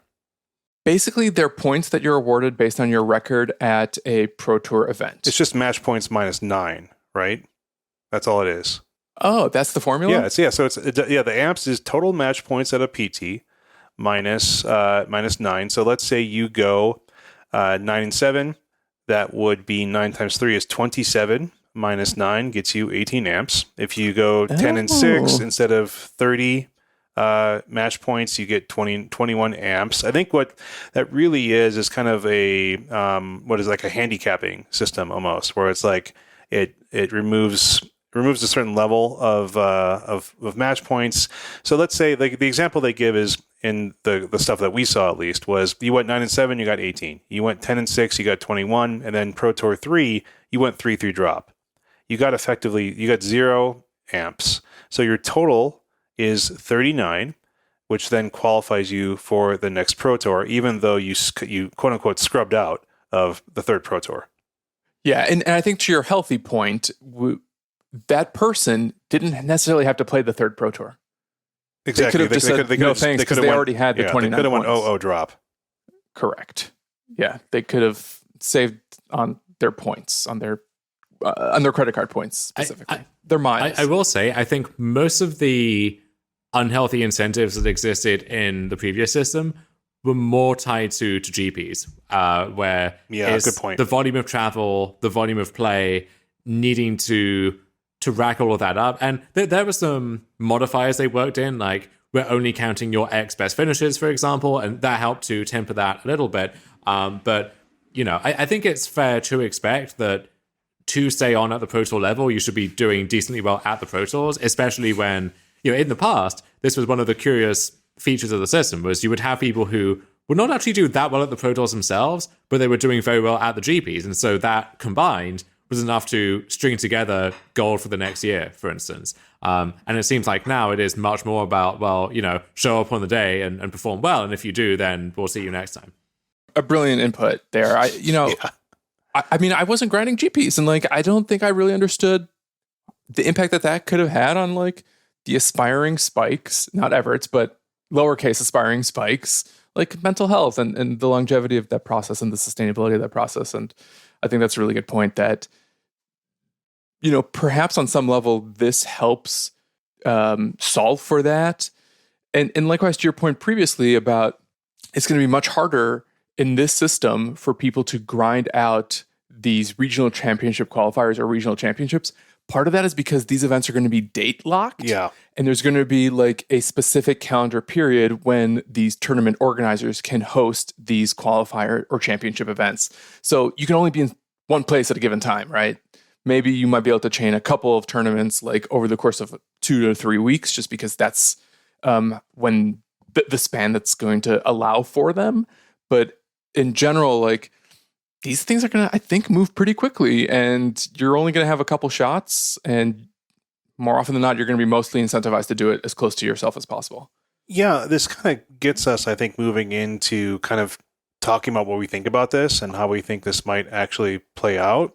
So I think it's interesting that effectively what we have here is I think we'll see close to the execution of the in-store preliminary Pro Tour qualifiers, a large regional Pro Tour qualifier that's also built around kind of like a Magic Fest environment. And then that feeds into the Pro Tour and into the World Championship if you're elite good. What that eliminates are Grand Prix. So I think there's a very good one good reason for that is there's no longer a pro scene. There's no longer a paid professionals for being a Magic the Gathering player. They were very clear about that a few months ago when they effectively said, we are ceasing the idea of pro Magic. And I think what they're giving people back is a system that doesn't necessarily reward grinding at a high level in terms of Grand Prix, includes in terms of travel, in terms of accumulating pro points. And they are bringing that back down to say, hey, you're going to have a series of local events over maybe a span of, let's say, 3 to 4 weekends. There's going to be something within 5 miles to 500 miles of you. And if you want to grind 2 of those every weekend, you probably have the chance of that. That's what people do right now. And I'm sorry to keep bringing this up. It's just kind of the newest version we have of a competitive paper game, Flesh and Blood. That's what they do with their Pro Tour qualifying season. It's about 3 to 4 weekends. There's typically going to be one store having one on Sunday, one store having one on Saturday, and you'll find one within 1 to 5 hours of you, depending on how far you want to drive, right? So people can grind those until they win and they get to go to the Pro Tour. I think the same thing will happen with these regional qualifiers, where nice, cool local game stores all over the area will will be holding these tournaments. People will be traveling to them solo with friends. They'll be trying to earn their regional bid and go on from there. And I think that kind of brings the game not necessarily back down, but it removes a potentially poisonous carrot from the system, which was I can become a not very well paid professional by Wizards of the Coast by spending a lot of my time traveling all over the joint. And I think if you just have a few times during the year where it's like, hey, significant others or my friends or whatever, hey, let's go travel. Let's go hit up this thing like a few hours away and maybe I'll spike it. And that's something that I think is good and cool in a different way. It kind of creates pockets of time where like this, I'm going to be grinding and practicing, and then the rest of the time I don't have to worry about it because there's nothing for me to be stressing that I'm not at. So Shane likes the system. Well, I think there's strengths and weaknesses. I think it's good to give people seasons where they're like, this is the season in which I'm going to be thinking a lot about Modern and practicing about Modern, and I'll have a few weekends I travel as far as I'm comfortable to try to spike a tournament and make this big regional event. Dom, what's your knee-jerk reaction to kind of like the big picture? Yeah, I am cautiously optimistic, I think. It's that they're basically creating an entire new system from scratch. And so there's going to be some stuff that has to be worked out. And, the exact calibration of this is how many AMPs you get for this result or whatever. Maybe that's going to change as, we see the system in practice. But as a blueprint for what this should look like, this all sounds pretty good to me. Yeah. And I think the regional element to it, like that's one I have the most questions about. But I think that if they do want to work in some of these third-party TOs, this is actually a great level to pitch it out, because with the Pro Tour or the set championships, you can't really hand out too many invites without really diluting the significance of the tournament. But for the regional event, which are meant to be these big occasions, but also like gate-kept in some way, then offering an invite to that, like if you have, for example, SUG Con is coming to my hometown this weekend, and so if I do well enough at this, I get to go to regionals. So that's enough of like an added cherry on top without being such an incentive that it like overwhelms anything else that might be on offer. So I like that aspect. I do wonder if, I would still love to see something which is explicitly national. I think getting to call yourself national champion and compete for that title, like that is just fundamental to any competitive endeavor. And I think it's a really, when we saw nationals go away and then come back in 2017, 2018, that was so well received compared to like the WMCQ system. So I'd like to see that work its way into the mix. But just in big picture terms, I'm a lot more optimistic than I expected to be coming into the announcement. I'll say that much. Yeah, I think, not to hijack your initial thoughts, Dan, too, but to hopefully give you more to speak on as well, which is it's interesting that it doesn't give us like a national championship, but it also doesn't give us a store champion. Like when I started hearing rumors or thoughts about, what's the future of competitive Magic look like? We talked about this on the episode, maybe 3 or 4 months at this point, is maybe that means that there's a bigger opening for like game day champion type stuff to reappear, for inter-store and intra-store type championships, where it's like it really gives something back to the casual spikes, to the LGS grinders, to people who don't really want to travel, but they do want to have a reason to attend their store on a given weekend and have a cool local champion, or have some kind of local championship points that accrue that aren't just the design of like a local store that thought up a cool system, but it's WotC supported. They're giving out prizes for those events and they're supporting that scene. What we got was something a lot bigger than I expected, honestly, in this announcement, which is we went essentially back to Pro Tours, and explicitly Pro Tours, honestly. But we didn't get much about, or anything besides, you'll have regional qualifiers at your LGS, kind of like you had PPTQs before. So a bit of good news there. We didn't touch on this because this wasn't the point of the announcement. But when I was on that press call, I asked whether or not there's something about this system that is designed to incentivize attending your LGS on a regular basis versus, like every once in a while, you're going to have this qualifier event, come on out and you can participate, right? And Blake actually responded to this one specifically for me. Ooh, and that we got was Blake on the line. I got Blake. He said my name. The current LGS systems that they have aren't going away. They just don't feed into this. So we'll still have like game days, something like game days and store championships and other like WPN events where you might get really special promos or other bragging rights. They're just not part of the Pro Tour system. And personally, I think that's okay. Like, sure. Yeah. Especially if the same store can foster both environments where you can have like a certain casual level of players that just want to play for the Pro Tours in a deck box and a playmat, like go for it. And you maybe having bigger ambitions beyond that isn't particularly sustainable. That's cool. If you want to compete for like the biggest prize in the world and have the capacity to kind of like enter that journey in your town every once in a while, I think that's also ideal. I think I just wanted that outlined more explicitly. Like, how are we supporting the smaller scale stuff? And I understand that they want to hit the big scale first because it's a little bit, it's more grandiose. It's bigger. You know, it's going back in some ways to what people had and a lot of people really enjoyed. But I think there's a big space for what a lot of other people enjoy, and I think perhaps even more people enjoy, which is just like what's happening at my local level. But I don't need to harp on that. I think that's a future announcement, a future thing that WotC can build on. I mean, I am excited at a potential de-incentivizing of the arena ladder. I think that, you know, the model we have right now, one of the data points that came out of the most recent set championship, and I think Grindcast talked about this, which is the conversion rate of the players who qualified via arena was just like so much lower than the conversion rate of the Dom Harveys of the world. And like people who get to enter because they're in the MPL or in Rivals or qualify through some other means and have access to like this testing team, they just did like so much better. And right now, Arena was the most accessible method of reaching like the highest level of events.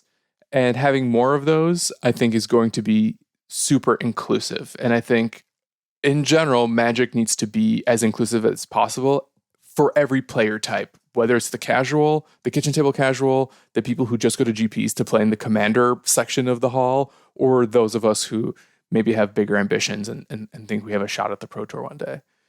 And now with more ways to enter the Pro Tour or even compete in regional championships, I think that's just going to be a way to see more up-and-comers, more of our favorite players like get their time in the limelight. And, you know, the names we don't know yet because they're too young to participate or they haven't started playing the game, and they're the future champions that we're going to be talking about in a few years from now. What's the generation after Zoomers? Like that class of players. I don't think they've officially been given a name yet, but I agree with the broad point there. Yeah. So Stan, what you're talking about makes me think about kind of like, what does this give people as in terms of goal setting? What is the carrot we now have in front of us? And I think I actually want to ask you this first, Dom, because you were involved much more heavily in any competitive system than we have ever been. And how do you see competitive players, people who consider themselves competitive players, people who earned money and made a name for themselves on some kind of tour, how do you see them responding to this?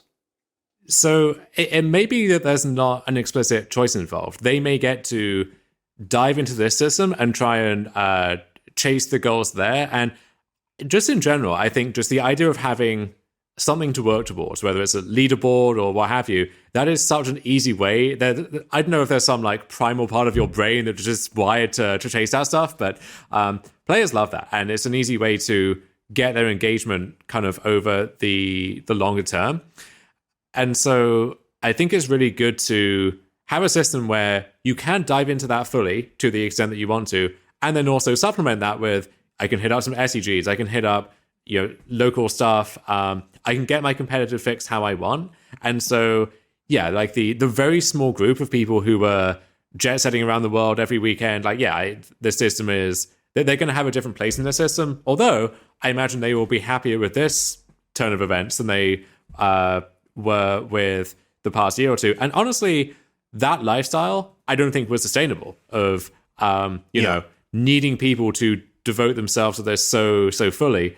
So if this is a system, and it seems like the ingredients for that are there, that does allow for people to kind of dip in and out, and there will be times where you don't have much other stuff going on and you can really focus on this, and then times where you can draw back a bit and have it be part of a more balanced equation. That's good, and I think that is what you should really be shooting for. I guess my real question is okay. Like, well, not, I don't mean to you. Like, you didn't answer my subtle question that I hid in there. Is my question that I still have in my mind is like, does removing some of the financial incentives of this make people interested? Like, does the competitive drive enough make people flock to this in perhaps the same way that they were playing it before, or is it kind of actually better for more people because they don't have to grind to try to get to the status that they need to like maintain the being on the train or something like that? Yeah, I think there's a really important point here I want to drop in as we talk about this. One of the points that Huey made very explicitly is that this system is not designed for people to make a living entirely off of tournament winnings. You know, maybe the person who wins the regionals and then wins a pro tour and then wins worlds will make enough to like sustain themselves for a year or two, perhaps. Like, I don't think we know what the prize payouts are, only what the pools are. But that said, you know, Huey actually says like the future of a living in Magic the Gathering is people who subsidize their tournament play with like content creation or other forms of income. Okay, that's the bit that scares me, because if there's anything that we've learned over the past few months, it's that, I mean, Magic content creation in particular, or just media jobs, are a very precarious, you know, unfortunately, place to be in, right? And so I think the timing of that is a little odd. And then also, I think, so there was this idea in the past of the tournaments, if you were a pro, you understood that, well, Magic's a game with a lot of variance involved in it, and you know, even the best players only win, like 65% of the time or whatever, and that's the true Hall of Famers. And so that by itself can never be the recipe for any kind of salary or any like reliable income year by year. But this is the loss leader almost for, I make a name for myself doing this, and then I get one of these really cushy content gigs. And that's the moneymaker. That's where the money is. I think that was true for maybe like a dozen people at most at any given time. And I mean, I don't even know, I dread to think what the figure is right now. So that part of it, and like Huey is one of those people, right, who could command top dollar and who also was doing quite well for himself financially, just playing tournaments because he was that good. So that part does strike me as a little tone deaf, I have to say. But I mean, I wasn't there for the comment, and it's one comment in a very complicated presentation, so yeah. Yeah, I mean, I don't think it's Wizards' onus to make this people's jobs, per se. And like, if at least they're being transparent about the fact that like, we're just organizing a tournament series that we know players want and care about. Yeah. And they tried making playing competitive Magic a living for a class of players, and perhaps part of that was mismanagement. Like, I'm not saying that the MPL was handled as well as it could have been, but it just didn't work out. And we had the experience that we had, and now we're trying something else. And I think this more inclusive experience is better than what we have now, or at least what they tried to do with the MPL. Likewise, I think it's stuff like this that helps nurture the future of content too. And maybe if this system existed, let's say alternative universe, there was no pandemic, and we've had a system like this for the last couple of years, like maybe on some level, like SCG would still have all the writers that it had a couple months ago, because people would have a higher appetite for competitive content because they had more avenues to compete. Yeah, so I think COVID, no matter how good a state the game of Magic was, or Magic OP was, or Magic content was, COVID was going to be a body blow to all of those. And there was no guarantee that any of those were going to survive. But it's, all of that is downstream of decisions made by WotC and the decisions made by WotC during COVID in terms of OP and everything, to say nothing of the state the game was in during that time. It's like they took a bad hand that they had to play on behalf of everyone in the community and played it just horrifically poorly from my perspective.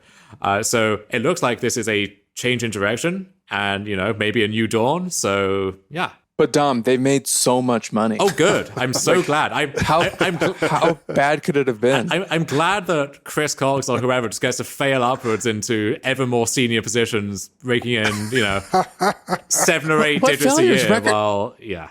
Buddy, record-setting profits. That's not a failure. The comments of Dominic Harvey do not represent the dive down. Capitalism, baby. Let's go. Tweets are your own. Yes. Okay, I think we agree with you. So what I think is important here, though, or what I think is important, is it offers more people more realistic incentive to try to get better at the game, and that's really what we're about. And I know that Dominaria's judgment exists not only to have a fun way to talk about the game, but to help other people get better at the game as well. So I would imagine that you're aligned in this, and that more people caring about the game on a competitive level, whether or not it lets them support themselves as competitive players, is likely a net good. Oh, and not to cut you off, I love the fact that hopefully at some point next year, if everything goes to plan, I will get to talk with Ari about what can we expect from the modern Pro Tour, right? That's right. I mean, as a fan of the game and as someone who's making content, you love to see that in every angle. And it's never too soon to make predictions, and I think that's how we should close the show. Call your shot now. You look like a genius. What's gonna win the summer of 2023 Modern Pro Tour? Well, I don't know if there's Modern Horizons 3 or something scheduled to come out around that time, or if there's going to be that might be a handy hand-in-hand release. Oh man, we'll see. So, is there anything missing though, Stan? Do you think there's anything missing that you would want from this? I said that I wanted a little bit more about what can like a smaller scale local tournament scene look like with support from WotC. Is there anything that you would like more of? I would like more confirmed coverage at different stages of the path. Regional qualifiers, maybe an LGS can stream that if they want to. I think it's very difficult for WotC to kind of have guidelines for that. I am a little nervous that because the regional championships will be managed by tournament organizers and won't necessarily be under WotC's management, there will be less incentive and less likelihood to see that level of competition shared in some kind of method other than like deck lists after the fact. And the cool thing about the system is I think that the regional championships are going to attract a lot of players that people want to see play.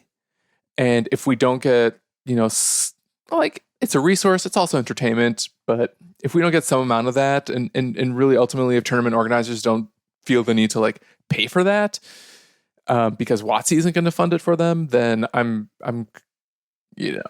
think the game will be the tournaments will be a little worse for them.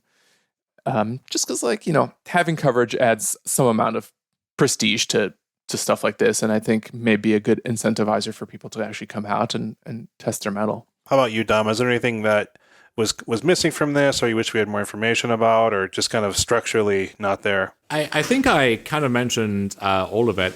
It is interesting that we don't really know how Arena is going to factor into all of this, because I assumed, watching what happened in 2019 with these kind of two systems converging and then going in the opposite direction, I assumed that was kind of the fate of Magic anyway, and COVID was just accelerating that, where if paper did come back at this level, it would just be a gateway to the Arena events, and that's where your attention is meant to be.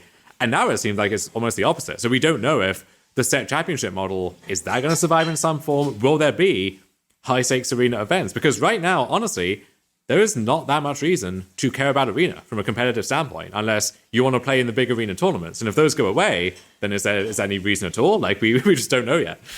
Yeah, I mean, that's a great point. I would love nothing more than to qualify for the regional championship while playing best of one in the bathroom. That's a great origin story for your eventual winners interview. Yeah, at least for my byline bio on wherever I get to write one day. I mean, this is cool. Dom, thank you so much for being here and kind of help put all of this into perspective for us. Obviously, like, we have the casual Spike POV, but you bring a certain caliber of player and experience that I think we certainly would not have accounted for. So I'm really grateful for your input and just, always being a good sport. Well, a good chap. Well, thank you. I mean, it's always a pleasure to talk to you guys. And if there's anything else you want to pick my brain on while I'm here, happy to do that. Otherwise, I'll just eagerly await the next invitation, I guess. Yeah, cross-pod pollination. Go listen to Dominaria's Judgment. I mean, I suppose if we're going to talk about anything, it's got to be Slogurk the Overslime. But I mean, I love me a good Slogurk. Yeah. I trophied with the deck. That's all there is to say about that. Before we truly wrap up, Dom, can you tell our listeners one more time, where can they find you online? Where can they read your articles, see your pithy tweets, or maybe even rent some of your time for some one-on-one coaching? Yeah, so you can follow me and just bask in my glorious tweets at Dom Harvey on Twitter. And if you go there, I have a Linktree page link that has links for coaching, articles on SUG, the podcast, which you can find manually on patreon.com/Dominarias_judgment. You can find the podcast on Twitter at Dominaria_pod. And I guess you can just find it every week on Stitcher, Spotify, wherever you get your podcasts, I believe the saying goes. Right on. Dom is a good coach. I can speak from personal experience. I've been winning more thanks to the time we've had to work together. So thank you. On a personal note, and hopefully someone listening to this is like, all right, let's do it. Let's go work with Dom and make him to the next regional championship. All right, that does finally wrap up this week's show. It was a good one. Thank you for sticking around, everybody. If you haven't yet, make sure you subscribe to our podcast so you get the latest episodes as soon as they come out. Make sure you subscribe to Dominaria's Judgment so you can hear the people we listen to as well. And if you use Apple Podcasts or Spotify, consider giving all of us a rating and review. If you'd like to submit a question to our show, you can tweet us at thedivedown, all one word. You can email thedivedown@gmail.com. You can also support us via Patreon over at patreon.com/thedivedown.